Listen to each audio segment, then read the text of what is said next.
morning, everyone, and welcome to this session. My name is Ali Shams. I'm an emergency physician and the director of the emergency department at Clinton Memorial Hospital, which is a small community hospital in Wilmington, Ohio. I also serve as the EMS director for Clinton County. Currently, I'm pursuing an MBA with a healthcare focus at the George Washington University. I'll be introducing today's speakers and moderating this section. Before we start, I'd like to thank everyone from Dr. Tarabishi to my colleagues for working very hard and the technical support team for working very hard to make this conference a reality. A special thank you to my group members, Dr. Candace Dawes, Dr. Zubin Korgami, Dan Cotterell, and Dr. Ike Eriator, who organized this particular session titled Leading Change in Medical Education. As we all know, we are going through uncertain times. While many are questioning the future and afraid of what it would look like, I'm optimistic and certain that innovative and hardworking individuals, such as the speakers and the organizers of this conference, will embrace this fear and find a way to overcome this adversity. Today, we are pleased to welcome two special guests from Michigan. Dr. Cynthia Ledford is a professor and the Associate Dean for Clinical Education at Oakland University William Beaumont School of Medicine. She received her medical degree from the Ohio State University, followed by a combined internal medicine and pediatric residency at the University of Cincinnati. Dr. Ledford is an internationally recognized innovator and expert in the medical education field with more than 20 years of experience. Our second guest is Dr. Ryan Fringer, Professor of Emergency Medicine at Oakland University William Beaumont School of Medicine and Director of Graduate Medical Education at Beaumont Health, Michigan's largest healthcare system. Dr. Fringer received his medical degree from the Wayne State University School of Medicine, followed by his residency in emergency medicine at Hennepin County Medical Center in Minnesota. Dr. Fringer has tremendous experience in graduate medical education, overseeing tens of residency and fellowship programs, as well as hundreds of training physicians. Dr. Ledford and Dr. Fringer are excited to share their experience with the pandemic and give their expert opinion on leading change in medical education. Please help me welcome Dr. Ledford and Fringer to this virtual platform, and we look forward to an interactive session. I think they both have a combined presentation, and then we will have a Q&A open for everyone. So Dr. Fringer and Ledford, the floor is yours. Sure. Thank you, Ali and Ike and everyone who has set this up. I'm going to go ahead and share my screen. We just have a few slides. You know, Cynthia and I certainly want to share our experience with you all, but most importantly, leave some time for questions that you may have towards the end. So Ali, can you just acknowledge, can you see my slides now? Yes. Okay, thank you. So let me just to briefly provide you with some context of our experience with COVID. And my perspective is from the graduate medical education standpoint, so residents and fellows, and then Cynthia will follow me and we'll kind of do a back and forth, graduate medical education and then undergraduate medical education. But I wanted to start with a timeline just to give you an idea of how rapidly things progressed here in Michigan. So this is just a 2-week period in March, where you can see on March 10th was the first case reported in Michigan. Actually, there were 2 cases reported on the same day. Here at Beaumont, we opened our corporate emergency operations center on the 11th because we had in the weekend prior to this, there were growing numbers of cases in New York City, and we wanted our level of preparation to be commensurate with what we were expecting in terms of patients. So really, even in advance of our first patient, we had our corporate EOC up and running. By the 13th, we had our Royal Oak. I apologize for the abbreviations, but RO is for Royal Oak. So we had our Royal Oak Emergency Operations Center up and running. And our Royal Oak Hospital is our largest hospital within the system. We're an 8-hospital system, but we have 1,100 beds here at Royal Oak alone. So we were by far and away, not only from a system perspective, the hardest hit in the state, but had the largest number of COVID positive patients in the state of Michigan. On the 14th, Beaumont got its first COVID positive patient that was not here at Royal Oak, but it was within the system. By the 18th, we had our first death within our healthcare system here at Beaumont Health. So you can, once again, I think that this timeline from the 10th of March to the 18th, in an 8-day period, we went from the first case in Michigan to the first death, which happened to be not only the first death in Michigan, but the first death at Beaumont Health. On the 20th, we started daily leader meetings here at Royal Oak. On the 22nd, we started essentially establishing closed units throughout our entire hospital. In the end, we numbered 12 closed units to all COVID positive patients. We topped out at about 380 positive COVID patients in our hospital at a single time. And we really relied on these daily staffing meetings to deploy all residents, fellows, and faculty to the appropriate areas. And then just for context, kind of bringing it back to education, on the 24th, so only 2 weeks into this, the Accreditation Council for Graduate Medical Education realized how much impact the clinical care of these patients was going to have on us. And so therefore issued their decree about pandemic status. And that alleviated us really of any requirement for traditional education within graduate medical education. So this is kind of our timeline. We clearly, the number of COVID positive patients didn't peak until April 7th, and then slowly after that declined until our most recent surge starting after the July 4th holiday, or resurgence. But I think this gives you some context, and now I'll hand it over to Dr. Ledford to kind of give you the other side of the educational coin of undergraduate medical education. So I think the thing that was most remarkable in our experience was how rapidly the changes happened. And while we thought we were prepared for crisis management and disaster preparedness, we weren't prepared for this type of a rapid change due to external factors completely beyond our control, as much as prepared for it. I'm going to describe a little bit about undergraduate medical education and what it impacted in our programs. And the undergraduate medical education is in a unique position. So these are medical students who are after college. So these are professional degrees that are following an undergraduate degree. And then before they are residents, where they are living pretty much full-time practicing and specializing in a field. And so the main learning environment for half of the curriculum is really right in the thick of things, in the middle of the hospital, Royal Oak Hospital.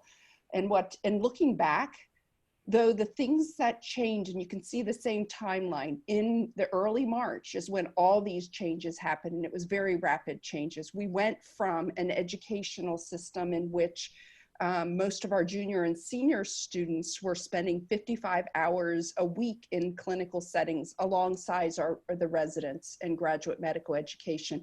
And then about 10% of their time, or a half day, was in didactics. Our early students were pretty much 2 years of didactic materials with some clinical experience. And what you can see early on is in-person didactics, particularly the early ones, we started pulling back from in the early March, as soon as we started seeing this wave coming into the US, cases in Washington, cases in New York. Michigan is one of the states which was impacted early on with a very steep surge and a high mortality rate. And so the first things we did is pull back from the didactics and immediately flipped over to learning at a distance. And what that meant was our faculty and our clerkship directors and our librarians were quickly curating things that students could do at a distance. They were broadcasting on a dime They cancel a session and they immediately were broadcasting it remotely. All right. The other thing that we were doing is when the surge actually did come in, and we had cases that we saw clinically, but we didn't have the testing. And so we certainly were very suspicious that this is what was going on. And so we pulled our students out of the emergency room first because there simply wasn't protective equipment. And they were on the periphery and really unable to contribute because of the lack of protective equipment. So we immediately pulled them out as early as March 16th. And this graph shows kind of as we flattened the curve in Michigan and brought the cases down from 1,000 a day to now 100 a day for a sustained duration, and we're able to deliver protective equipment, testing, and saw a flattening of the curve. You can see in the light blue clinical care, we were able to bring students back by June 1st, but every week we were guessing as to what would the evolution of this pandemic be, looking at Johns Hopkins website on a daily basis to try to do our best prediction of what's going to happen. Next slide, please. And so in reflecting back on that, there's two themes. And Ryan, do you want to talk a little more about what we're going to connect to? Yeah, so what we really want to do is just take a brief period of time to talk about kind of lessons learned, but importantly, in kind of a framework of leadership themes. Teaming, which you may be aware of, is a idea put forth by, or really advanced by, Amy Edmondson out of Harvard, and then leading change, or leading through change, by James Cotter. So, and once again, and Ali, I'll defer to you if questions arise that seem appropriate to be answered now, or if you want to hold questions till the end. We certainly have made for time. So Cynthia, do you want to go ahead and just lead out with teaming? Yes, so Amy Edmondson's graduate work was looking at healthcare teams and studying their functioning and when they function particularly well. And it really did recognize the complexity of the type of work, the interdependence of different pieces, and uncertainty. And in healthcare in particular, the membership is changing. Our students move from one team to another. Our residents move from one team to another. Go ahead to the next. And the key feature here, I think, was, and click again, was her understanding of the need for effective teams to have a high level of safety as well as a high level of accountability. And that these two things had to work synergistically to put us in the learning zone. And that was exactly what we experienced in our UME teams. As we brought teams together to respond to this crisis, we were meeting on a weekly basis and admitting that there was a lot of uncertainty here. We needed to have ideas from everybody. And at the same time, we needed a high level of accountability. We needed to be very clear as to what were the guiding principles and what were the aims and the decisions we were making. And Ryan? Yeah, and I think that to kind of dovetail with what Dr. Ledford was saying, on the GME side, this idea of teaming was also so important. We were bringing together individuals of varying medical specialties on a daily basis, different expertise, but with a single, or actually two prevailing priorities, that being one of extraordinary patient care, and secondly, a very close second, maintaining the safety of the clinicians that were delivering that care, and specifically residents and fellows. And so these daily meetings really allowed us to real-time address concerns, acknowledge people's skill set and expertise in the group. And also importantly, there were no no competing agendas. We were all importantly, you can use whatever cliche or analogy you want, but we were certainly rowing in the same direction, whether it be our surgical intensivists, medical intensivists, even our radiation oncologists and pathologists, because we really saw a scaling down of so many of our elective services, and these programs really responded by making their residents, fellows, and faculty available to us to augment our workforce.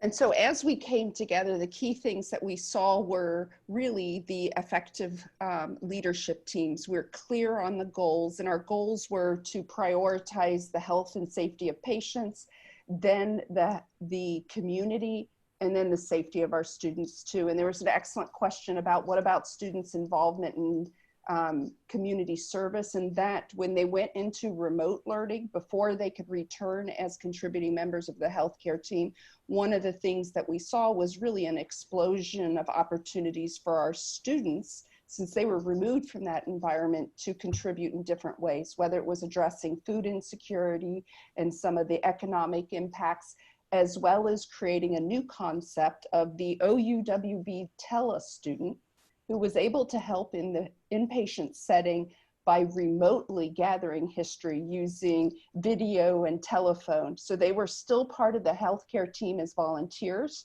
but not physically in the room or physically on the floor. And so the keys here were setting goals. As I look back, a whole lot of mid-flight review and adjustments, and then very explicitly celebrating the team's victories too. It was absolutely important to the team's resilience to do that. And what about your thoughts, Ryan?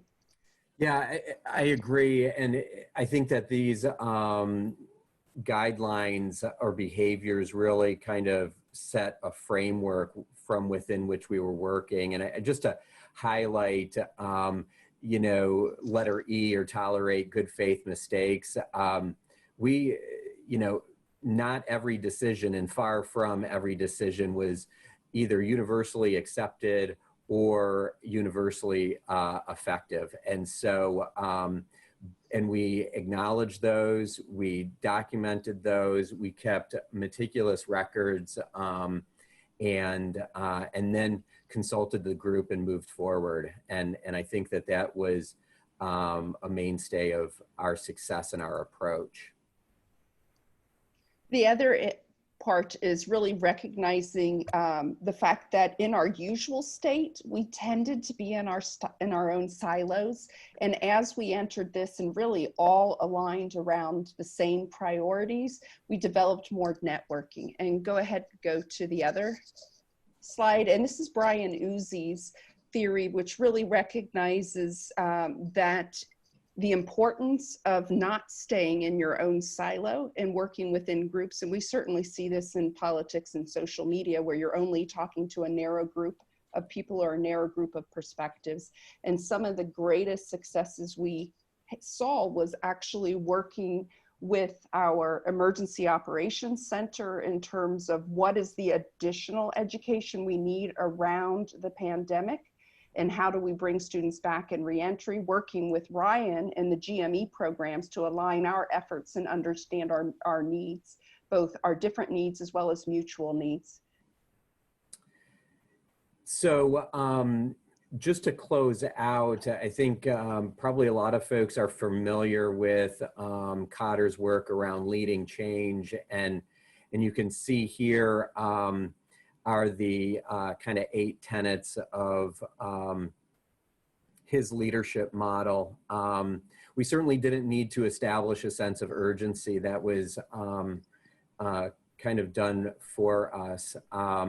But I think importantly, the one thing, and even in talking about this presentation or discussion, that Cynthia and I kept coming back to, was communicate the vision. And really, you know, from the outset, the GME division, and we have over 500 residents and fellows and 45 programs here. And, you know, we were meeting virtually at least weekly.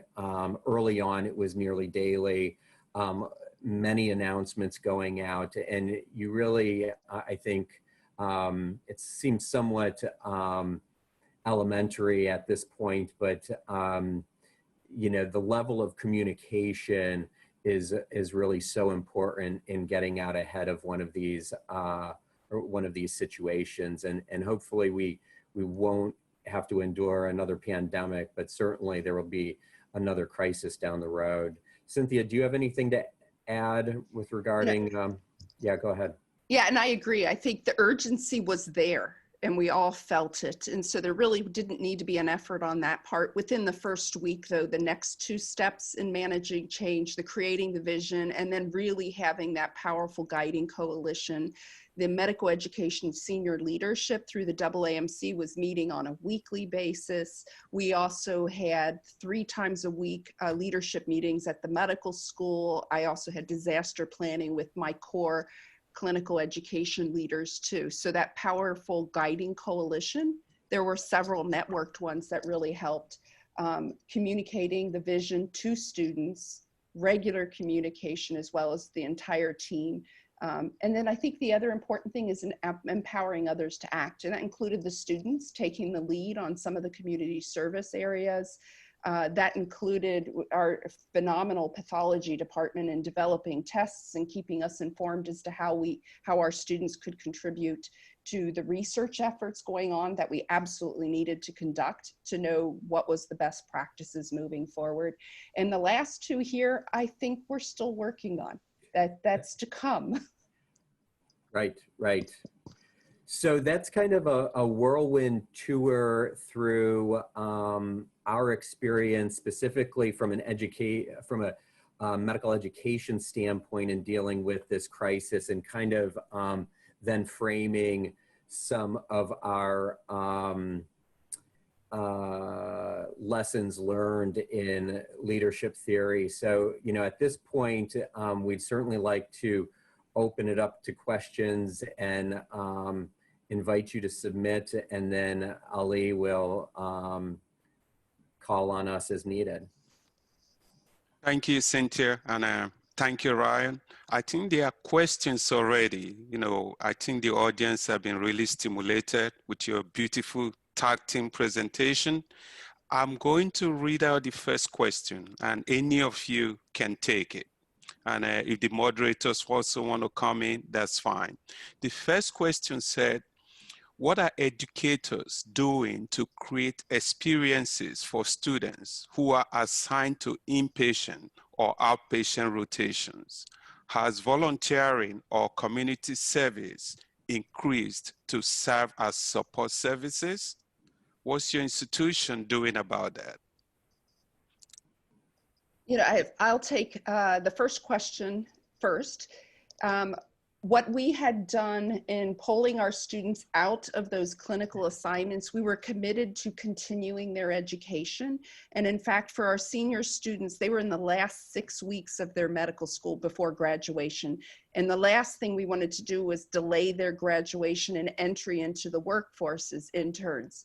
And so what we had to do for some of those finishing students who may have had just 2 weeks left or 6 weeks left is create new electives that they could do online. We also, for those who had required clinical experiences, we created virtual clerkships. So for the sub-internship, we had 14 virtual patients. They had a chance to practice the skills and demonstrate that they had the competency necessary before internship. And the same thing with the emergency medicine clerkship. We had a small number of students who still needed to do that required clerkship. And we were committed to ensuring that they could graduate on time.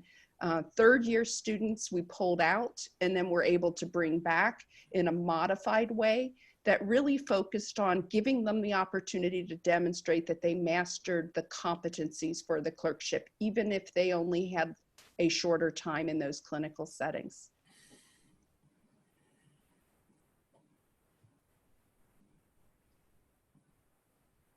Yes, thank you very much. There's a follow-up question to that. Looks like the audience is really following this very closely. So the next question, the follow-up question says, do you think any of the changes made to medical education during the COVID pandemic will stick around post-COVID? They're asking you to be a prophet, you know. Any of you can take it. I made no assertions that I'm a prophet or a sage, but, you know, I have said multiple times in multiple settings that, you know, we've learned a lot during this, not just clinically, but organizationally and educationally. And I really think that it would be a travesty for us not to use this experience in some type of positive way to impact education and the way organizations function, at least healthcare organizations. I don't have experience outside of healthcare, but our organization and others were kind of very locked into a traditional educational model, a lot of face time, not acknowledging, you know, there certainly are some drawbacks and shortcomings of virtual platforms, but we have all become facile. And I think that, you know, this is something that we can and should parlay going forward. So I think that, you know, in certain ways, especially when meetings or conferences are very, very much informational, it is a platform that can deliver information, allow for some back and forth. And I really look to more incorporating that into education. Cynthia, what do you have up your sleeve going forward? You know, you know, the interesting things is the need to change really pushed us to innovation. And many of the things we did were already in the works, but we were not moving as quickly in that direction. So I think this pushed us much more quickly to telehealth that has been around for 10 years, but we've been very slow to adopt it. And there's been all sorts of barriers that have prevented us from realizing its potential, and bam, those barriers are removed. Within a week, we're delivering a lot of healthcare through telehealth methods. Same thing with medical education, self-directed learning, distance learning. In many areas, we were still stuck in the traditional lecture to a small group of students, repeat the lecture, as well as the fact for the sub-internship example, we had to think about how do we assure every student knows how to do a handover, every student knows how to enter orders, and do it in a very, very different way. And I think it's going to, while our students are now back in the clinical setting, a lot of those resources and opportunities to practice and get feedback on the skill can still be there to improve our curriculum. Thank you. Oh, I think there's another follow-up question. We're still along this line, so we can't move away from it yet. Let me read this one to you, and any of you can answer it. The question says, with the change in medical education, recognizing it has only been a few months, has there been any assessments, for instance, tests, exam, etc., which have demonstrated either a decline or improvement in medical education in this new normal? And they go on to say, as a follow-up, do we need to change our assessment of residents, specifically procedure-based ones? Very interesting questions. Any of you can take it. You know, I can say from the undergraduate medical education, we use the same assessments to the best of our ability. So we continued our objective structured clinical exams. We delivered them virtually through pretending they're now telehealth encounters instead of in-person encounters. So we captured most of the skills that way without any delay during the remote learning. We also had the same tests. And we were very worried that test performance would drop off with the increase in student-directed learning. It went up. It went up because they had more time. They weren't spending 55 hours in the hospital. Now, the area I'm most worried about is actually patient care skills, the clinical skills piece of it. Our first year and second year students have had much of their physical exam practice canceled. And so how are they going to build those core foundational skills? Our third year students that are now back in, finished their third year and are into their fourth year, they are being really good about making sure they're getting the essential clinical experiences because they feel like they've been deprived those and they're trying to make up for it and really being deliberate about their education. But Ryan, I am curious, what about resident education and procedures? Yeah, so So interestingly enough, objective assessments are a little bit fewer and far between in the graduate medical education world. There's clearly board examinations that need to be taken and passed subsequent to training, but and I think a very positive move by the ACGME several years ago was really to come up with a different way of assessing residents and their competency to provide care independently. And so embedded within each one of our residency programs, whether it be neurosurgery, general surgery, pediatrics, or emergency medicine, there's what's called a clinical competence committee. And so this is a body that can deliver a consensus recommendation regarding any particular resident and their competency to practice independently. And they are then make a recommendation to the program director. And the way we saw this play out in COVID, during this time is obviously this pandemic has spanned a period of completion by residents. And the ACGME did, there are some specialties that, and I think as this attendee is asking about, there certainly are some specialties that there are procedural numbers that need to be hit, so to speak, prior to graduation. And actually the ACGME suspended those to allow us to graduate residents that may be coming in under those numbers. But if the program leadership and the program director felt as though that resident was competent for independent practice, they were allowed to graduate from the residency program. And so that allowance was made. It's interesting, when we talk about whether we should have held back, and this is something that, Cynthia and I worked actually very closely together on with the other associate deans and the dean of our medical school is, when do we graduate residents?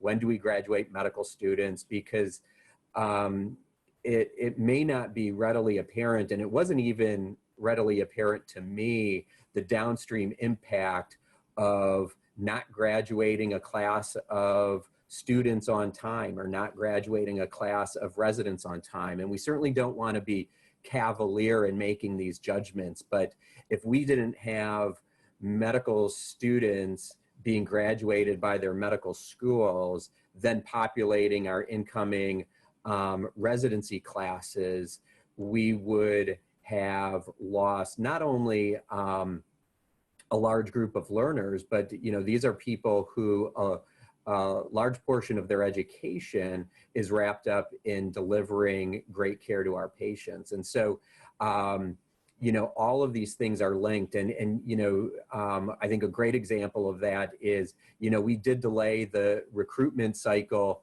a little bit for this upcoming year for our fourth year medical students.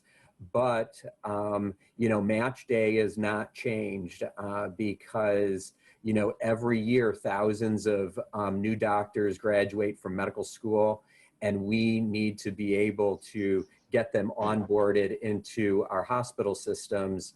And so, we couldn't really budge with match day. But sorry, that was a little bit lengthy. But yeah, but there's a follow-up question for you for that. They say the next question basically follows that, and it says, recognizing that pandemics are likely to occur in the future, should our national accreditation bars demand some form of pandemic education for MD graduation? Whichever one of you wants to take it. Well, I'll start. So actually, disaster preparedness, and since 9/11 has been part of medical education. And I think that what was striking here is the differences. So whether it's bioterrorism, the thing with this pandemic is, I think we've been anticipating a pandemic for many years, and it hasn't come, whether it be an influenza pandemic.